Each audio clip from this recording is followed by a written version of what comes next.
Lucas 18, até o verso 14.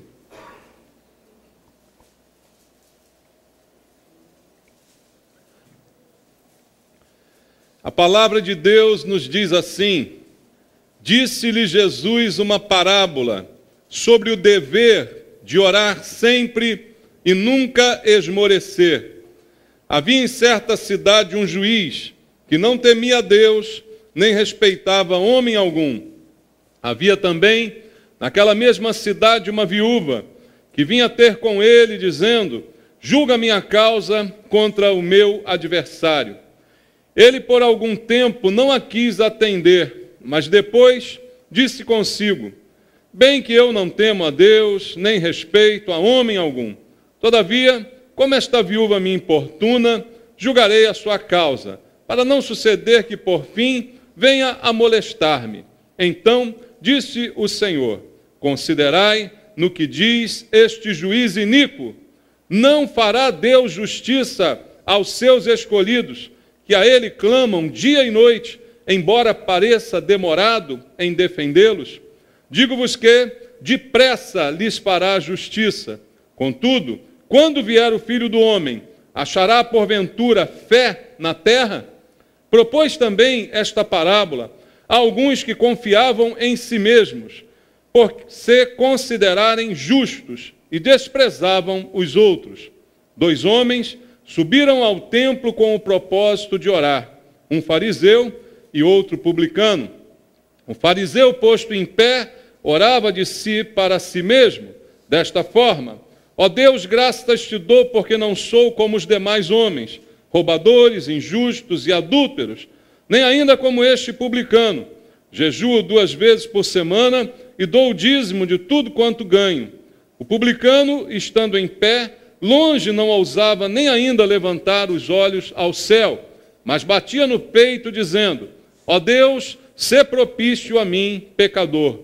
Digo-vos que este desceu justificado para a sua casa, e não aquele, porque todo o que se exalta será humilhado, mas o que se humilha será exaltado. Amém. Obrigado, Jesus, pela tua palavra, pelos ensinamentos tão preciosos que o Senhor deixou para nós. Pai, a tua palavra traz a verdade que esclarece, que liberta, que traz luz para o nosso caminho, que ilumina o nosso pensamento, os nossos entendimentos. E é o que eu te peço que aconteça essa noite. Ao lermos a tua palavra, Pai, nós possamos entendê-la e, muito mais do que isso, possamos aplicá-la em nossas vidas. Que a tua palavra nos transforme, Senhor, nos liberte do erro, do engano, das tradições humanas, Pai, porque o que queremos é a palavra de Deus, a doutrina de Deus, aquela que vem através do Espírito Santo.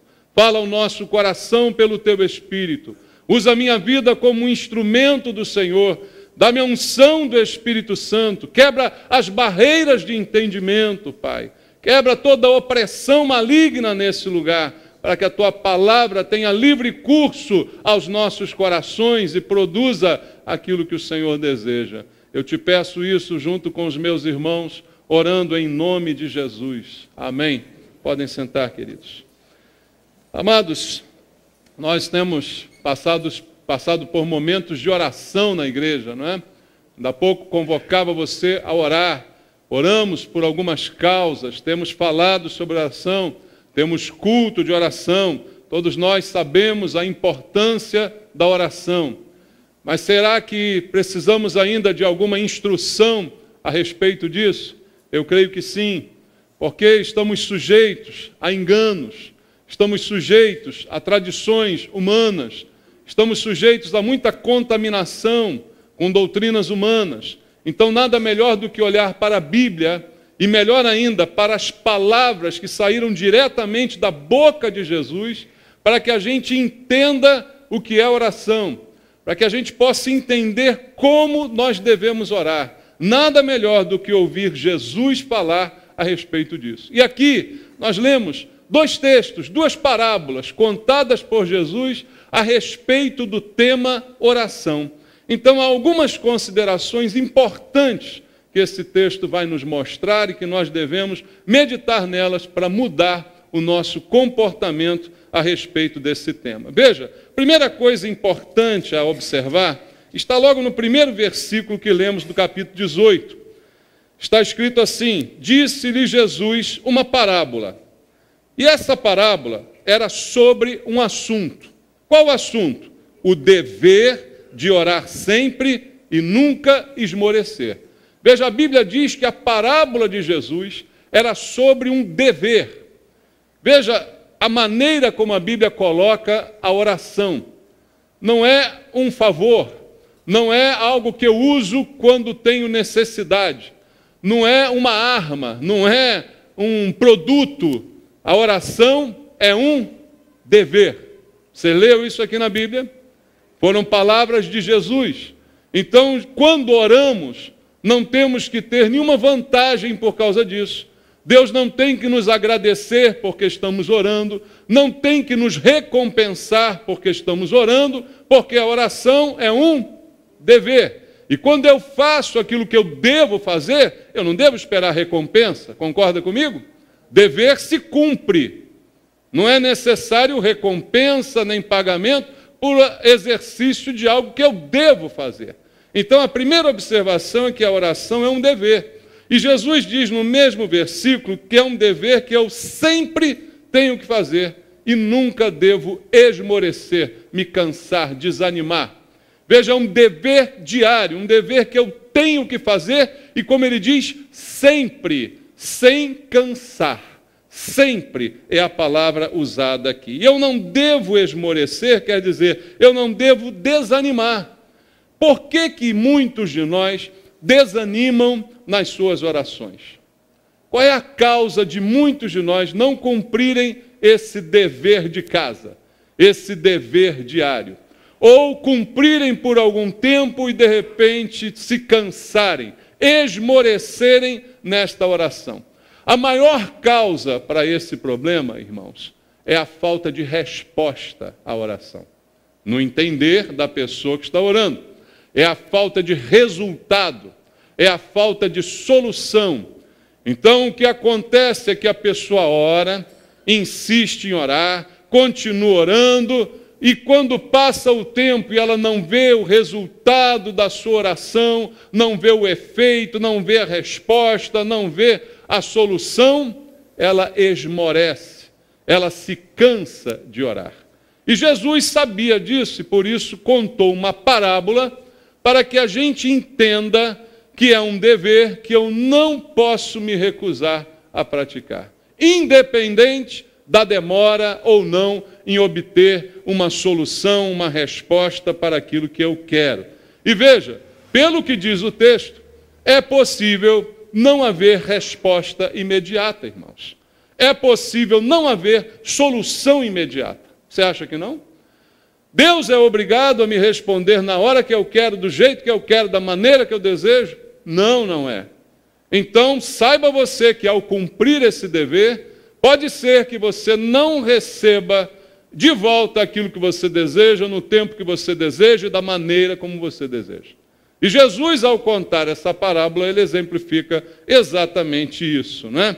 E o exemplo de Jesus é muito interessante. As parábolas de Jesus são maravilhosas, né? Porque ele usa exemplos que as pessoas conhecem, que são do dia a dia das pessoas e que mostram com bastante crueza como são os relacionamentos humanos, como é o comportamento do ser humano. Jesus conta isso nas suas parábolas. E aqui, para exemplificar esta relação minha com Deus na oração, ele usa um exemplo bem estranho a princípio. Porque, veja o que diz o verso 2.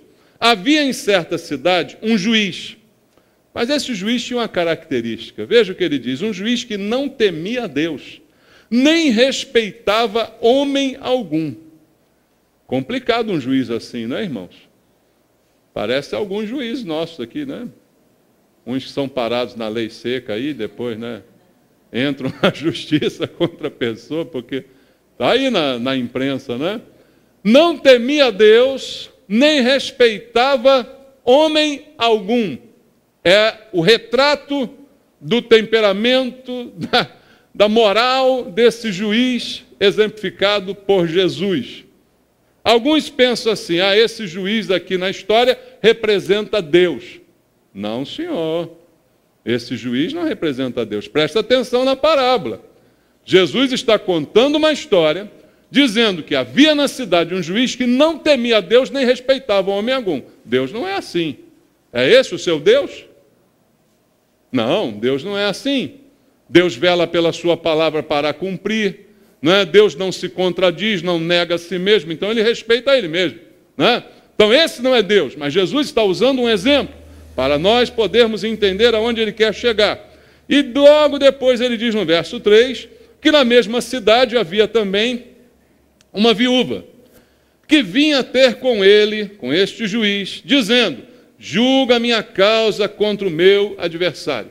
Ela tinha uma causa, ele não fala que causa era, não fala se estava certa, se estava errada, era um problema que ela tinha com a justiça, e que ela ia ao juiz, recorrer a ele, para que ele julgasse e tomasse uma decisão a respeito daquela sua causa. Mas parece que a justiça já era mole desde aquela época, né, irmãos?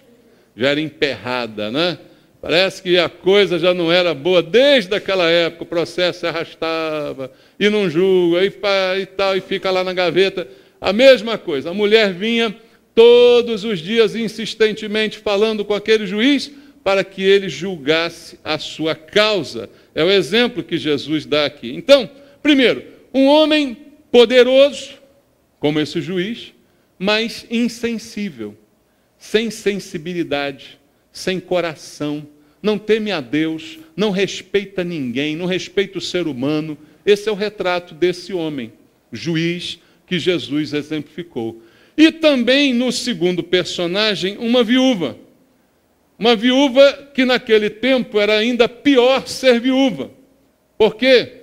Não tinha amparo, não tinha posição social.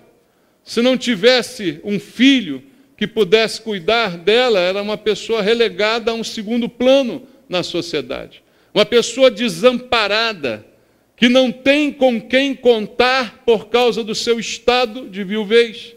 São esses os personagens que Jesus está descrevendo aqui na história, na parábola que ele está contando. E veja o que acontece no desenrolar dessa história, irmãos. Ele diz que a mulher, de tanto insistir, de tanto bater na casa do juiz e pedir, julga a minha causa, esse homem que não tem coração, que não tem sentimento, um dia resolve julgar a causa da mulher. Por quê? Não porque ele ganhou sentimentos de repente, não porque ele se preocupou com ela de repente, porque ele não aguentava mais ela enchendo a paciência dele. É o que diz o texto aqui, você leu junto comigo. Ele disse, eu vou julgar logo, porque ela não fique me importunando, eu não aguento mais essa mulher aqui na minha porta, eu quero vê-la longe de mim. Mais ou menos isso que Jesus contou na sua parábola. Mas veja o que diz aqui o versículo número 6. Então disse o Senhor, considerai no que diz este juiz iníquo. Veja a advertência que faz Jesus. Considerai. Ele conta a história, depois ele pede para as pessoas pensarem. Alguém aqui pensa? Glória a Deus. Então pense. Cabeça foi feita para pensar. Considere. Considerar é raciocinar, é examinar a questão, é olhar com cuidado aquilo que foi dito, as coisas, os acontecimentos, pensar direitinho a respeito de todos os detalhes dessa simples história que Jesus contou. Ao considerar essa história, a primeira coisa que eu percebo é o seguinte, agora eu, em relação a Deus, eu não sou uma viúva desamparada. Você é? Ninguém aqui é uma viúva desamparada. A gente tem viúvas aqui dentro. Tem viúvas aqui? As viúvas digam amém. Ó, tem viúvas aqui. Mas vocês não são desamparadas. Sabia disso? Por quê? Primeiro, vocês estão na igreja. Estão no corpo de Cristo. São filhas de Deus, filhas do Altíssimo. Tem irmãos em Cristo, né? Tem um corpo onde você pertence. Tem vida cristã. Você não é uma pessoa desamparada. Então, nenhum de nós aqui é uma viúva desamparada. nessa descrição não se encaixa na gente. Segunda consideração, nosso Deus também não é um juiz iníquo. Nosso Deus não é iníquo, não é injusto, não é insensível, que não liga para nada nem para ninguém. Nosso Deus não é assim. Ou seja, Jesus conta um exemplo extremo para fazer a gente pensar, ora, se eu não sou assim, e se Deus não é assim, e uma pessoa nessa circunstância conseguiu o que queria desse juiz, imagina eu o que não consigo. Esse é o raciocínio que Jesus está querendo passar para as pessoas. Se numa situação extrema e completamente oposta à minha com Deus, porque eu não sou uma pessoa desamparada e nem meu Deus é insensível e cruel, se essa pessoa conseguiu, que dirá eu? Tenho uma situação muito melhor e muito privilegiada em relação a essa mulher. E aí Jesus diz no verso 7, não fará Deus justiça aos seus escolhidos? Olha como ele coloca, Deus como justo, e você como escolhido. Você não é uma viúva abandonada, você é um escolhido de Deus. Amém? E teu Deus não é um injusto, teu Deus é justo. Teu Deus ama, sente, pensa, entende? É pessoal, não é impessoal. Então ele diz, não fará Deus justiça aos seus escolhidos, que a ele clamam dia e noite, embora pareça demorado em atendê-los.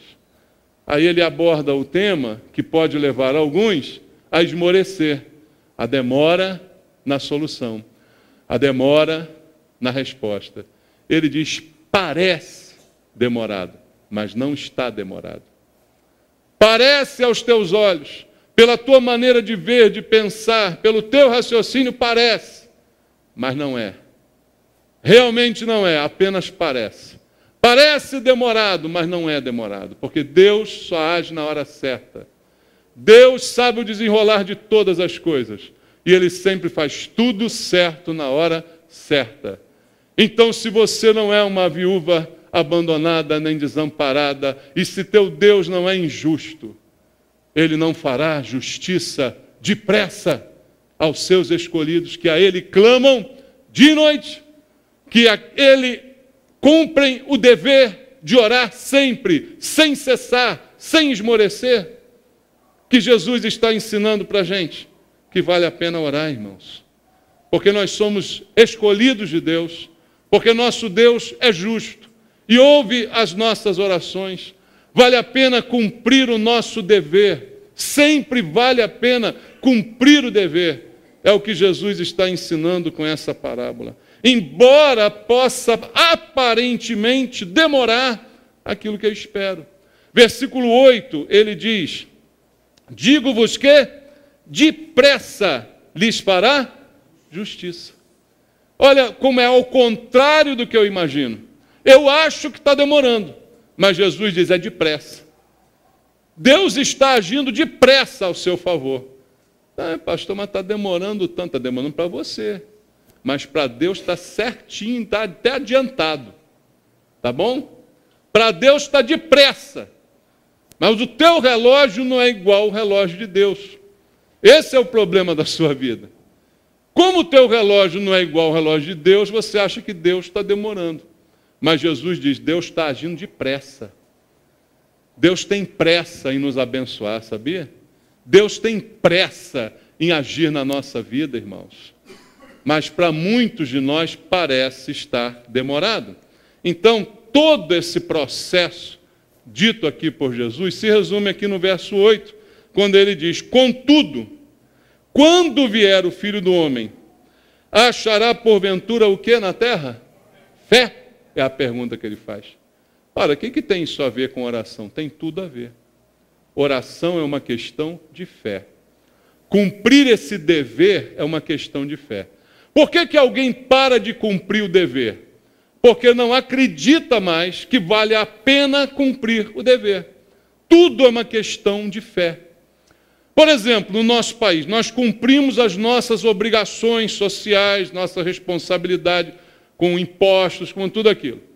Quando alguém decide parar de fazer isso, decide porque não acredita mais nas instituições. Então começa a se estabelecer o que? A anarquia, a bagunça, cada um faz o que quer. Porque as pessoas começam a achar que não vale a pena mais obedecer, não vale a pena mais cumprir os deveres, não vale a pena mais porque eu vejo um monte de gente que não cumpre, se dá bem. Então é uma questão também de fé. Por isso Jesus fala sobre o dever de orar e não esmorecer, diz para nós todos os elementos para entendermos que não somos pessoas abandonadas e que nosso Deus não é injusto nem impessoal e que Ele age depressa em nosso favor, embora aos nossos olhos pareça demorado. Mas Ele questiona. Quanto mais o tempo passa, menos as pessoas acreditam nisso, irmãos. Quanto mais o tempo passa, menos as pessoas acreditam na palavra de Deus. E nesse texto também, muita gente já está achando que não vale mais a pena orar, que não vale mais a pena esperar no Senhor. Todas as vezes que achamos que não vale a pena esperar, o que fazemos? Agimos. E aí é a hora que a gente quebra a cara. Você lembra de Sara e Abraão?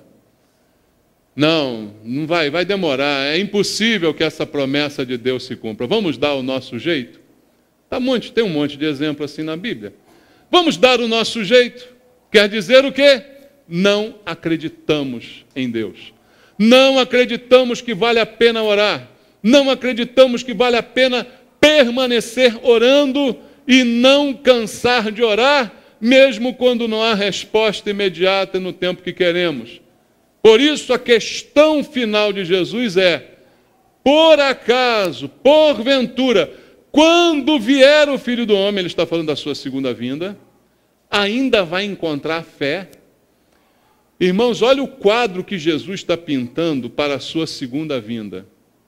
Não é o quadro que algumas igrejas apresentam. Tem algumas igrejas que eu acho que vivem fora da realidade.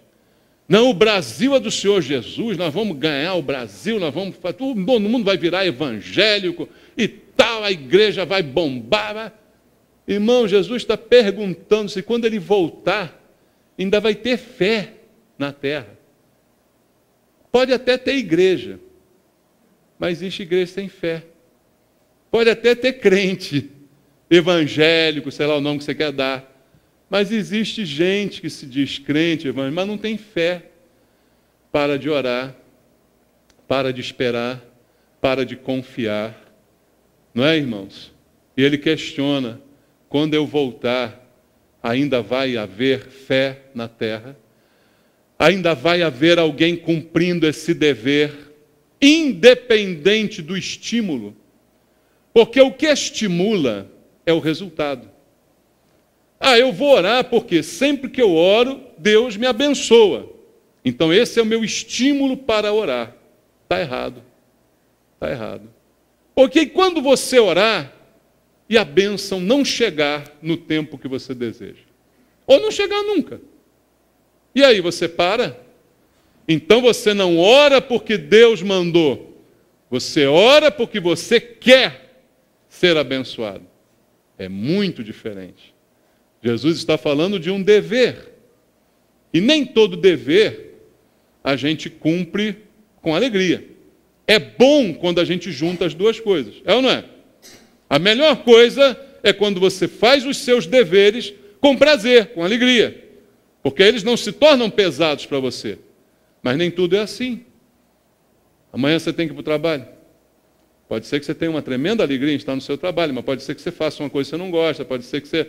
Não, tem que ir lá, porque eu tenho que ganhar no final do mês o salário e tal. Você vai cumprir, não vai cumprir? Embora você não esteja tão feliz com aquilo. É muito melhor quando você está feliz em fazer aquilo. Então você cumpre o dever com alegria.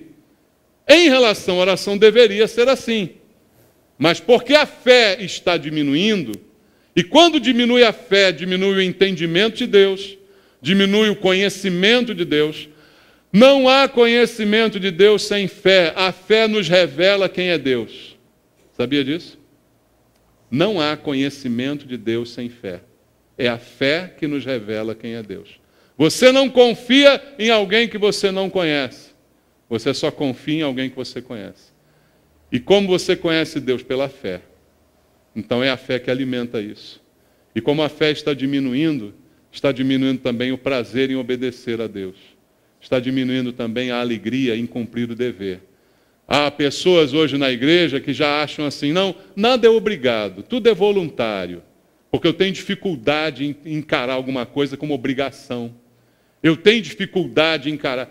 E a Bíblia diz que há várias obrigações, irmãos. Nem tudo é voluntário, não. Tem coisas que nós temos que fazer. Uma delas está aqui. A parábola de Jesus é sobre o dever de orar sempre, sem esmorecer. Mas a questão é, haverá fé quando ele voltar? Nós talvez sejamos a geração da volta de Jesus. Será que haverá fé no nosso meio aqui? Não é lá, não, eu creio que é para agora. Haverá fé ainda? Ou a fé está cada vez mais se afastando e se esvaziando de nós? Isso é um primeiro passo que Jesus contou nessa primeira parábola. Termina a parábola falando sobre fé. E aí talvez você diga, não, fé, eu tenho fé. Fé, eu creio, fé é uma coisa boa. E fé, sem fé é impossível agradar a Deus, a Bíblia diz e tal e coisa. Mas que tipo de fé nós temos?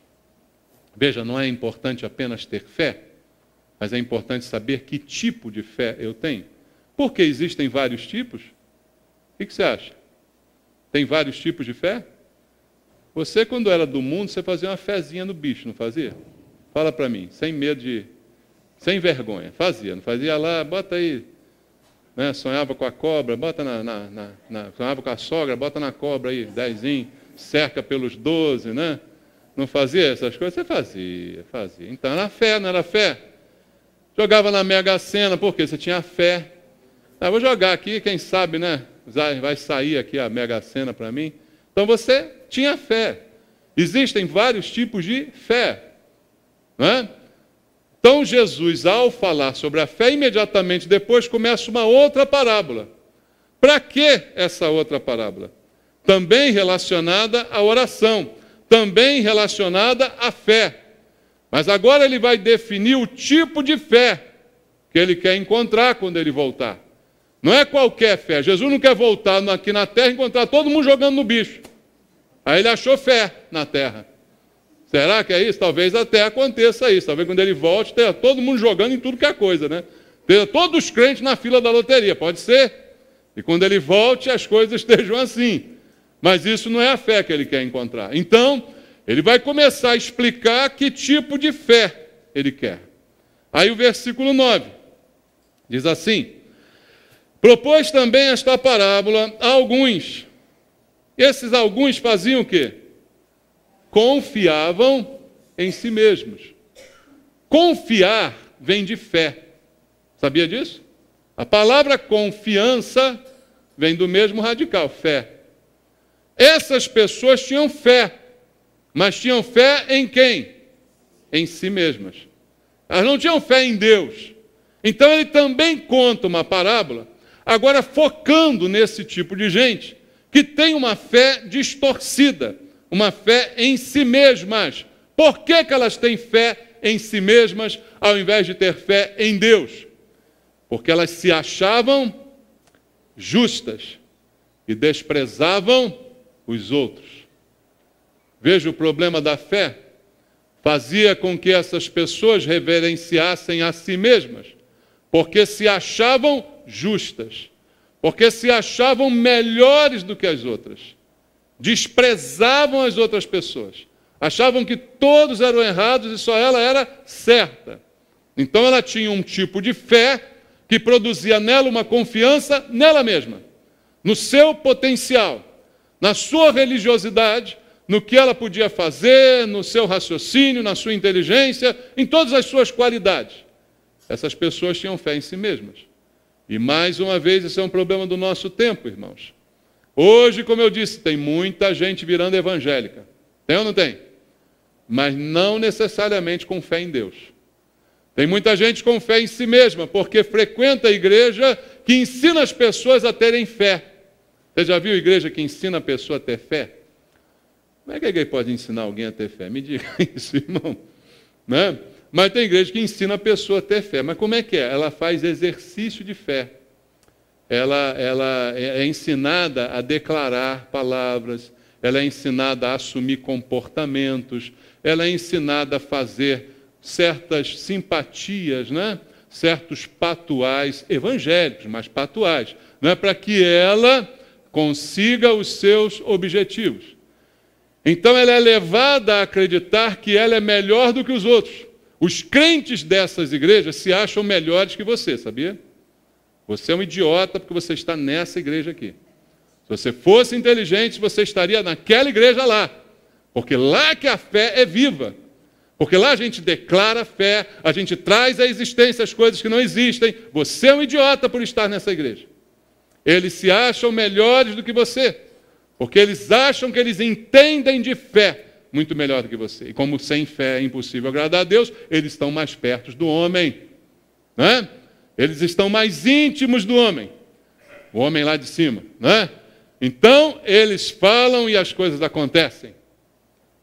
Eles confiam em si mesmos. Eles não têm fé em Deus. Eles têm fé na fé. É engraçado isso, né? Fé na fé. Você já parou para pensar? Existem pessoas que não têm fé em Deus, têm fé na fé. Eu acredito no que a fé pode me trazer. Mas eu nem penso que o que vem de Deus. Não, é a fé. É pela fé eu conquistei. Pela fé eu fiz a campanha e ganhei. Pela fé eu arranquei de Deus. Deus não queria me dar. Mas como ele viu que eu tinha fé, ele foi obrigado a me dar. Entendeu? Como é que funciona? Funciona assim ou eu estou exagerando? Pode falar. Se eu estiver exagerando, me fala que eu diminuo aqui. Mas eu vejo que é assim, irmão. Eu vejo dessa forma. Então, essa segunda parábola é para esse tipo de gente. Que confia em si mesma. E que despreza os outros. Que acha os outros uma classe de gente inferior. Porque não são tão perfeitos como elas. Assim, Jesus, então, conta essa história para ilustrar esse tipo de fé que ele deseja. E cada vez mais, irmãos, esse tipo de fé tem se instalado nas igrejas. A fé na fé. A fé em si mesmo e não a fé em Deus. Embora esteja na Bíblia um texto como esse. E o que Jesus diz para essas pessoas? A parábola que ele disse aqui, estou contando exatamente para vocês.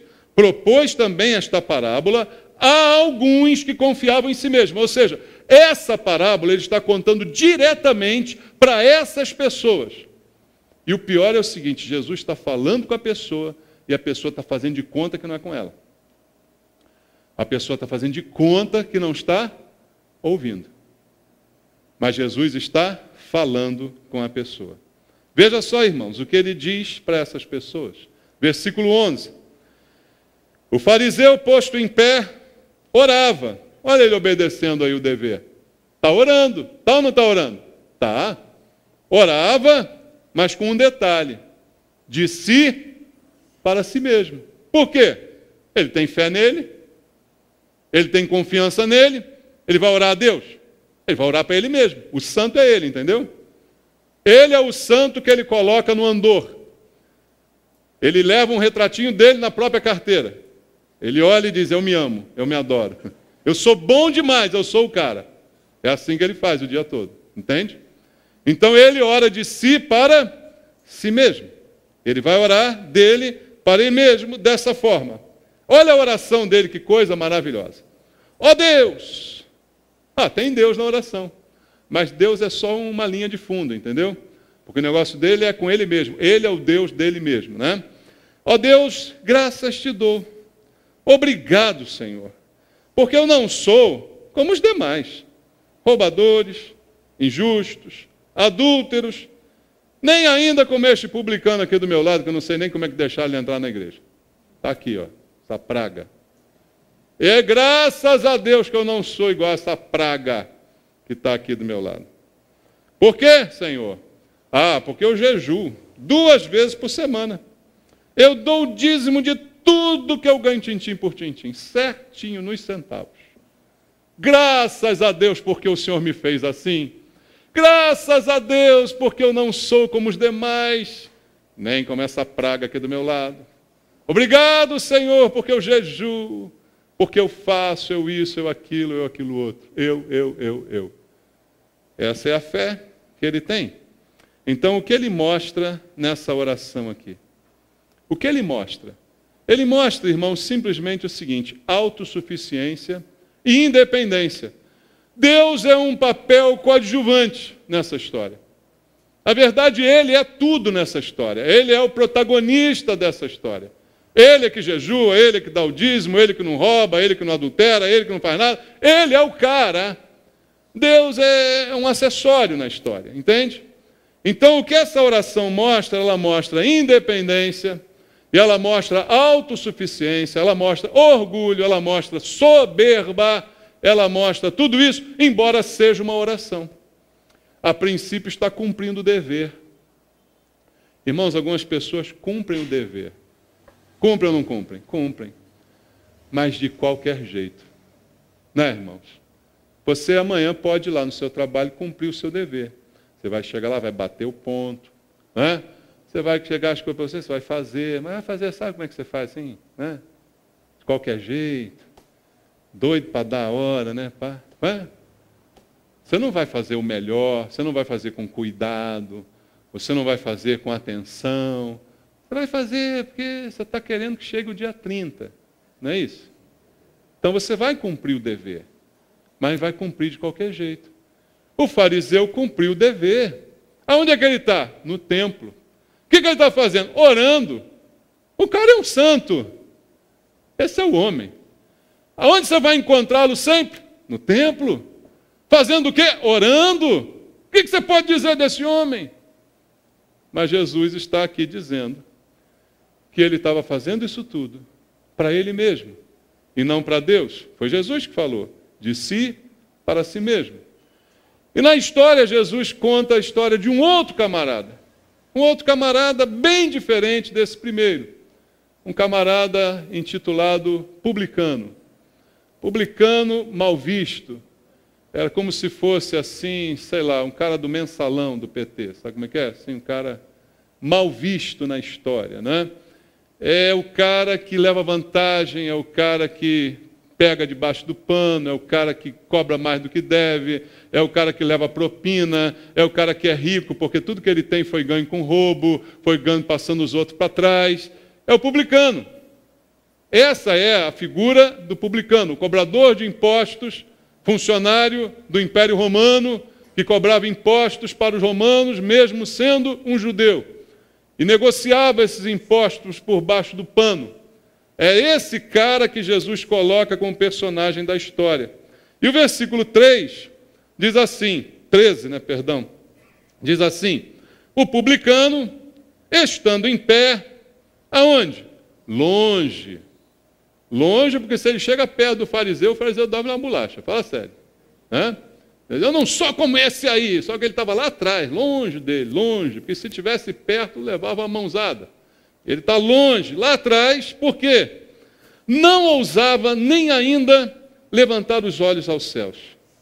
Ou seja, o fariseu ora assim: oh Deus, olha para cima, estende as mãos, oh glória, Senhor, intimidade total. Sabe como é que é? Fariseu, pá. O publicano não. O publicano nem olha para cima, ele olha para baixo. E ele fica de longe, ele não chega perto do altar, porque há um temor no coração dele, porque ele não se acha nada. Pelo contrário, a única coisa que ele se acha é ruim. Ele sabe que ele é uma pessoa ruim. Ele sabe que ele não presta. Irmãos, o pior do que não prestar, vem cá, não prestar é ruim, concorda? Essa pessoa não presta, isso é ruim. Se é uma pessoa que não presta, é ruim a beça. Mas pior do que não prestar, é você não prestar e achar que presta. Aí é pior, não é não? Se você não presta, mas sabe que não presta, tem uma esperança para você. Agora, quando você não presta, mas se acha, aí acabou você. Aí é só jogar areia em cima, não tem jeito mais para você. Então, esse cara, ele sabe que ele não presta. Ele sabe que ele não era nem digno de estar naquele templo. Ele sabe que ele não era digno de olhar para o alto. Ele foi ali, não motivado pelas glórias dele, não motivado pelo seu currículo. Ele foi ali porque ele queria acertar contas com Deus. Ele foi ali porque ele queria a misericórdia de Deus. Ele não queria reconhecimento de Deus. O publicano foi lá porque ele queria que Deus reconhecesse ele. Senhor, obrigado. O senhor sabe que eu sou isso tudo aí, né? Dá para o senhor me dar um prêmiozinho aí? Porque está começando a ficar difícil o negócio. Me reconhece aí, Deus. O senhor sabe o que eu estou falando. E é verdade o que ele estava falando. Ele fazia aquilo tudo mesmo. Ele não disse nenhuma mentira, que ele não é bobo também de mentir para Deus. Tudo que ele fazia era aquilo mesmo que ele falou. Jejum, dou dízimo, não sou roubador, não sou adulto. Ele não é nada daquilo. Só ele tem um problema só. Ele é um orgulhoso desgraçado. E aí? Não rouba, não adultera, não mata, não cheira, não fuma, não trai, não rouba, não faz nada disso, mas é um orgulhoso desgraçado. E aí? Tem diferença de pecado, irmão? Tem pecado pior, pecado melhor? Tem escala? Se tiver escala de pecado, o orgulho é o pior deles. Se tiver escala, o orgulho é o pior, porque o orgulho foi o de Satanás. A soberba foi o pecado de Satanás. Eu domingo à noite preguei aqui sobre humildade vencedora, né? Se você não ouviu, depois escuta essa mensagem. Veja, irmãos, a soberba destrói, a Bíblia fala. A soberba afunda a pessoa. E aqui esse fariseu está prestes a afundar. Mas o publicano está prestes a ser levantado por Deus. Porque ele nem olha para cima, ele olha para baixo. E a Bíblia diz aqui no versículo 13, que ele batia no peito, dizendo, ó Deus, sê propício a mim, pecador. O que ele pede a Deus não é justiça. O que ele pede a Deus não é honra, não é reconhecimento. O que ele pede é propiciação. É que Deus assuma em relação a ele o ignorar da sua condição. Que Deus não olhe para o que ele realmente é e ele diz o que ele é, pecador. Ser propício a mim. Ele baixa a cabeça, olha para o chão, bate no peito e diz, ó Deus, ser propício a mim. Deus, o Senhor sabe, essa semana eu roubei muita gente, o Senhor sabe, essa semana eu enganei, essa semana, Senhor, eu sou um pecador. E ele assim se colocou diante de Deus, irmãos. É o que diz o texto, ele não tem coragem nem de levantar os olhos, e ele se considera um pecador, e o que ele pede é um favor de Deus. Ele não diz que Deus tem que fazer alguma coisa por ele, mas ele implora pela propiciação. Seja propício a mim, pecador. Eu leio com você 1 de João 2,2. Vamos ler? Primeira epístola de João, capítulo 2, verso 2, diz assim. E ele, falando de Jesus, é o que, irmãos? A propiciação pelos nossos pecados. E não somente pelos nossos próprios, mas ainda pelos do mundo inteiro. Jesus é a propiciação pelos nossos pecados. É aquele que se coloca no nosso lugar. É aquele que ignora voluntariamente os nossos erros para assumir os erros em nosso lugar. E não somente por nós, mas pelo mundo inteiro que quiser se submeter a ele. Pode ser um publicano, safado, miserável, mas se chegar a ele batendo no peito, confessando os seus pecados, ele é fiel e justo para perdoar. Ele é fiel e justo para restaurar completamente a vida de uma pessoa.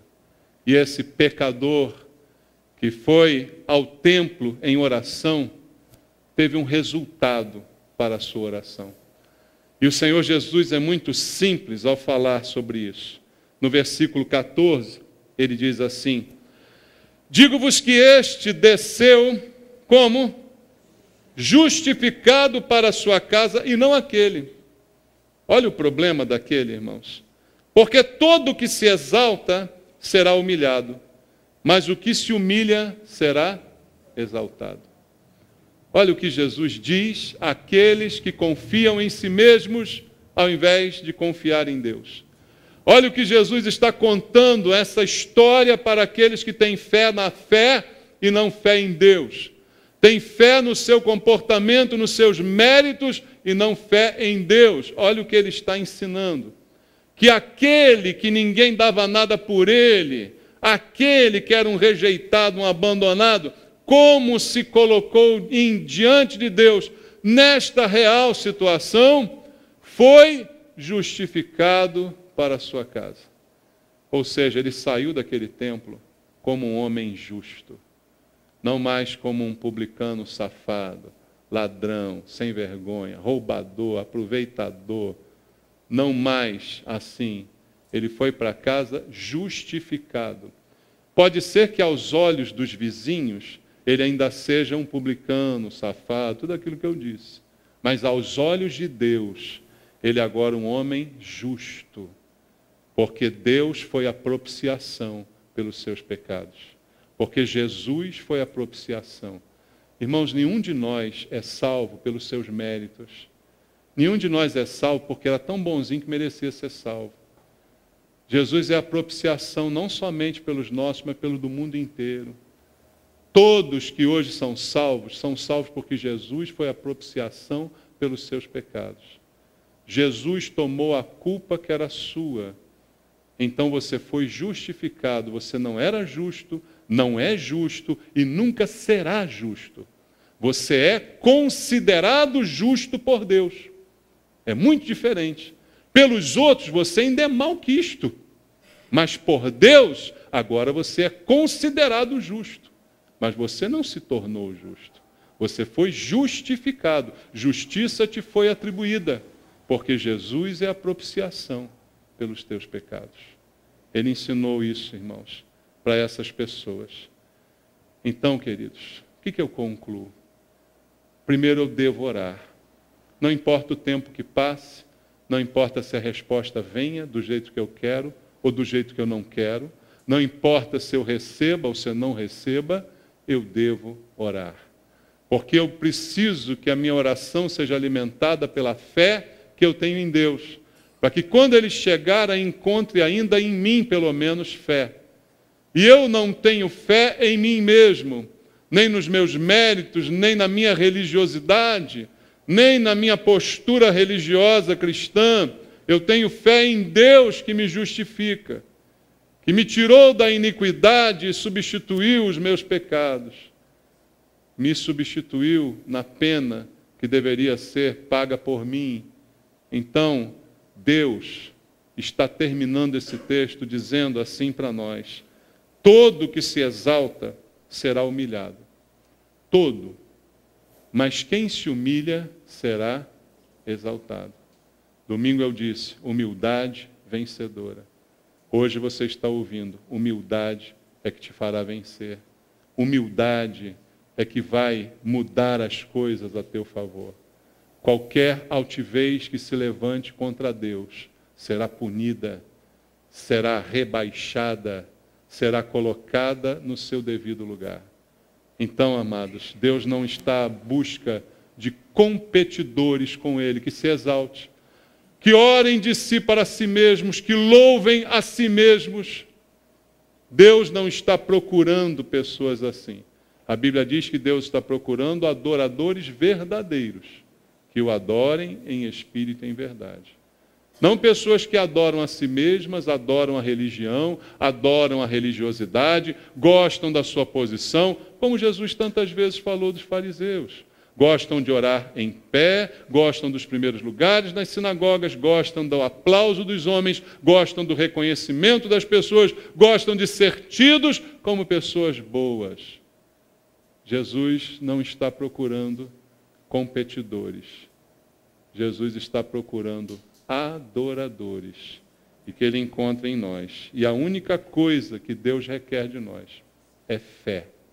Eu termino com Hebreus 11:6, que você conhece muito bem, mas que vale a pena a gente ler. Hebreus capítulo 11, verso 6, diz assim: de fato, sem fé é impossível agradar a Deus, Porquanto é necessário que aquele que se aproxima de Deus creia que Ele existe e que se torna, por consequência, galardoador dos que o buscam. O que Deus está esperando de nós é fé. Fé que alimenta a minha oração sem cessar. Fé que alimenta a minha vida nesse dever, que acaba se tornando um prazer. Fé que me faz conhecê-lo e crer nele como galardoador. Crer que tudo que eu tenho ou receba veio de Deus. Se algum bem eu tenho, se algum mérito eu tenho, foi Deus que me fez assim. Não sou eu que devo dizer o meu currículo para Deus. Eu não faço isso, eu não faço aquilo, eu faço isso, eu faço aquilo. Porque tudo que eu faço de bom foi Deus que me deu. Tudo que eu tenho de algum valor foi Deus, o galardoador, que me deu. Todos os méritos que eu tenho foi Deus. Todo bom comportamento que eu tenho foi Deus. E todo erro fui eu que fiz. Entende isso? Tudo que você faz de bom foi Deus que fez. E todo erro que você comete foi você que cometeu. Toda a culpa é nossa, mas todo mérito é de Deus. Seja Deus verdadeiro e os homens todos mentirosos. Mas Deus seja sempre verdadeiro. Amém? Que Deus abençoe você com a palavra e te leve a crer e orar cada vez mais em nome de Jesus. Vamos louvar ao Senhor? Entrego a Ti. Entrega a Ele a tua oração. A minha oração, pois Tu és Senhor, fonte de águas vivas que há em mim. És a minha esperança, eu descanso em Ti. Posso confiar que a vitória está por vir. Vamos orar, irmãos. Eu quero fazer uma oração com você agora. Nós louvamos. Entrego a Ti a minha oração. Entrega a tua oração a Deus agora. Não para se justificar diante de Deus, não para apresentar a Ele o seu currículo, mas para apresentar a Ele quem realmente você é. Nós vamos participar da ceia daqui a pouquinho, e a Bíblia diz que antes de fazer isso temos que examinar a nós mesmos. Temos que nos examinar. E quando fazemos isso, para que fazemos? Para ver quão bom nós somos? Para ver quantos méritos nós temos? Me examino e chego à conclusão que eu sou uma pessoa maravilhosa e que eu mereço participar dessa ceia. Não, não é assim, irmãos. A gente se examina e vê quantas falhas a gente comete, quantos erros nós temos, que se não fosse o Senhor sendo propício a nós, quem seria de nós?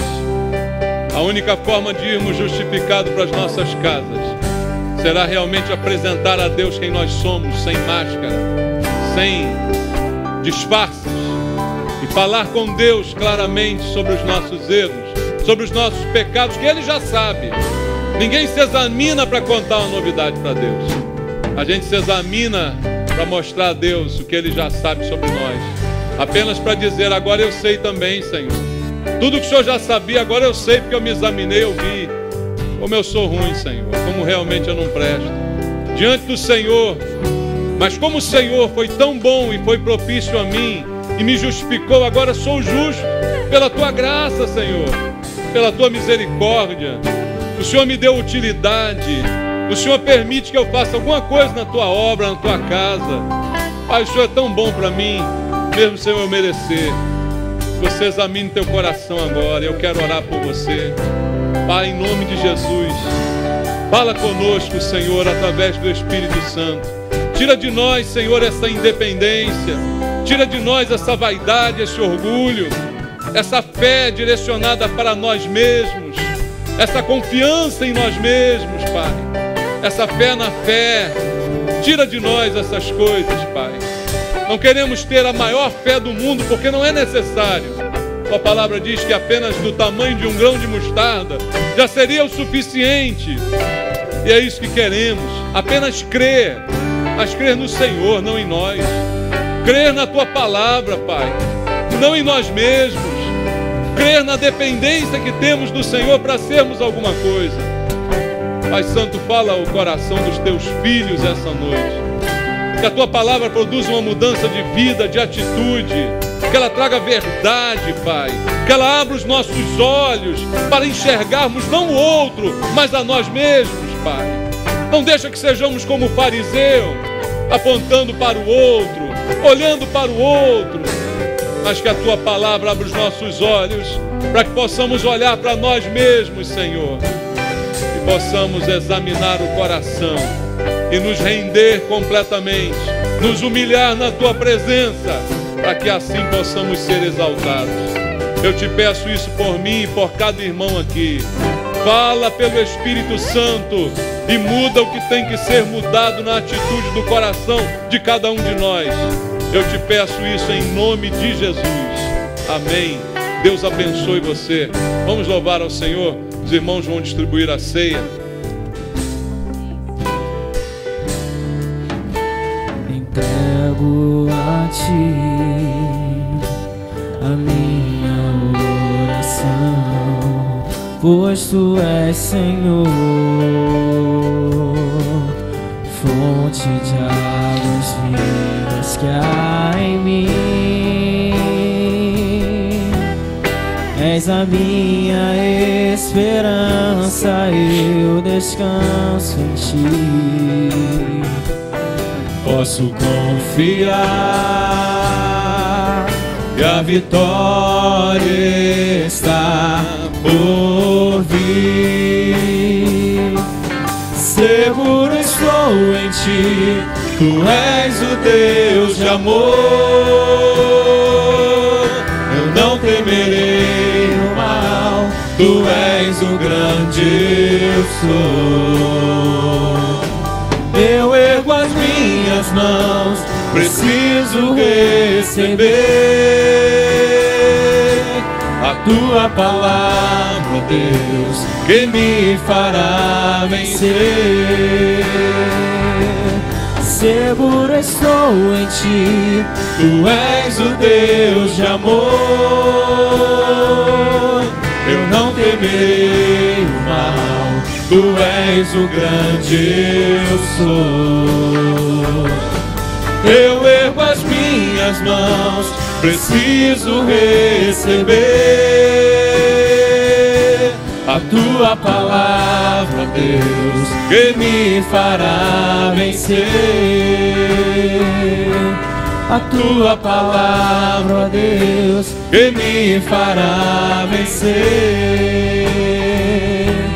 A tua palavra, Deus, que me fará vencer. Dá-nos, Senhor, da tua palavra, Pai. Que a tua palavra nos dê a vitória, nos dê a direção, nos mostre o caminho certo, nos tire do erro, nos tire do engano, Pai.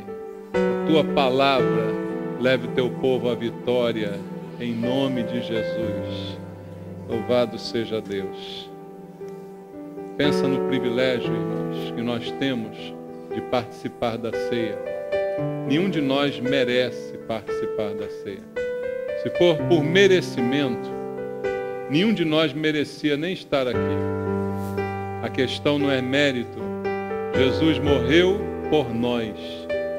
A salvação não é para que ninguém se glorie. Então ela não é por algo que a gente faz, mas é por algo que Ele fez. E é esse algo que Ele fez que nós estamos celebrando aqui. Celebrando a morte do Senhor até que Ele venha, como diz a Bíblia. Celebrando a ceia em memória do que Ele fez, diz a palavra de Deus. E o que Ele fez? Morreu em nosso lugar. Se tornou a propiciação pelos nossos pecados. E não só pelos nossos, mas pelos do mundo inteiro. Todo aquele que se render ao Senhor será salvo, será resgatado. Todo aquele que se humilhar será exaltado por Deus. Ele nos exalta, irmãos, nos salvando. A maior exaltação que nós temos é poder dizer: eu sou salvo. Essa é a maior exaltação. Mas para isso eu preciso me humilhar na presença do Senhor. que você celebre a ceia com entendimento. O que estamos celebrando foi o que Ele fez. E nenhum de nós merecia celebrar. Mas recebemos esse privilégio da parte de Deus. Poder estar aqui em comunhão com os irmãos e celebrar com a igreja. Obrigado, Jesus, pelo pão que partimos, porque ele representa o teu corpo, que sofreu muito em nosso favor, e foi, em alguns momentos, dilacerado por nossa causa, Pai. Estamos aqui para agradecer, porque reconhecemos os benefícios que isso trouxe para nós. O Senhor nos justificou, Pai. Obrigado por o que foi feito por nós na cruz, pelo pão que partimos e pelo que ele representa. Oramos em nome de Jesus. Amém. Participemos do pão.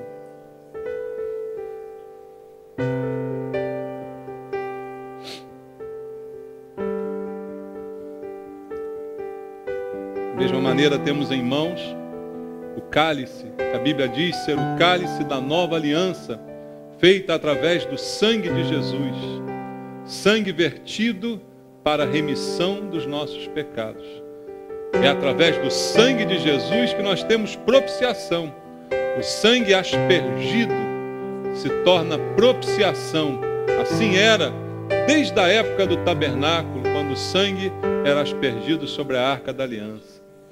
E ali o Senhor já estava simbolicamente mostrando o que aconteceria conosco. Ele é a propiciação. É Ele que se torna o anteparo entre nós e o nosso pecado. E pelo sangue vertido na cruz fomos perdoados. E aqui estamos para dizer obrigado, Senhor. Perdoa as falhas que identificamos nesse momento ao nos examinar. Perdoa, Senhor. Não temos mérito nenhum para falar contigo, apenas pedir do teu perdão, da tua graça, da tua misericórdia. Nada que façamos ameniza nenhum erro de nossa parte, por menor que ele pareça. Não há nada que eu trabalhe, que eu faça na tua obra que pode perdoar um pecado meu. Não há nenhum sacrifício que eu faça me envolvendo com a igreja que vá perdoar uma falhazinha sequer da minha parte. Para ser perdoado, eu só preciso da tua misericórdia. E é ela que nós te pedimos nesse momento. Tem misericórdia de nós. Perdoa, Senhor, os nossos pecados, dia a dia, para que estejamos sempre na tua presença e possamos voltar para nossa casa como aquele publicano, justificados pelo Senhor. Te peço isso em nome de Jesus. Amém. Participemos do cálice. Obrigado, Jesus.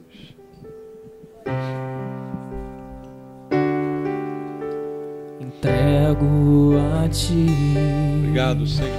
A minha Obrigado, oração, pois tu és, Senhor, fonte de águas vivas que há em mim. És a minha esperança, eu descanso em ti. Posso confiar que a vitória está por vir. Seguro estou em ti, tu és o Deus de amor. Eu não temerei o mal, tu és o grande eu sou. Eu ergo as minhas mãos, preciso receber a tua palavra, Deus, que me fará vencer. Seguro estou em ti, tu és o Deus de amor, Deus de amor. Eu não temerei o mal, tu és o grande eu sou. Eu ergo as minhas mãos, preciso receber a tua palavra, Deus, que me fará vencer. A tua palavra, Deus, que me fará vencer. tua palavra, ó Deus, me fará vencer. Obrigado, Jesus. Obrigado, Senhor, pela tua palavra que já nos trouxe a vitória. Glória ao nome do Senhor.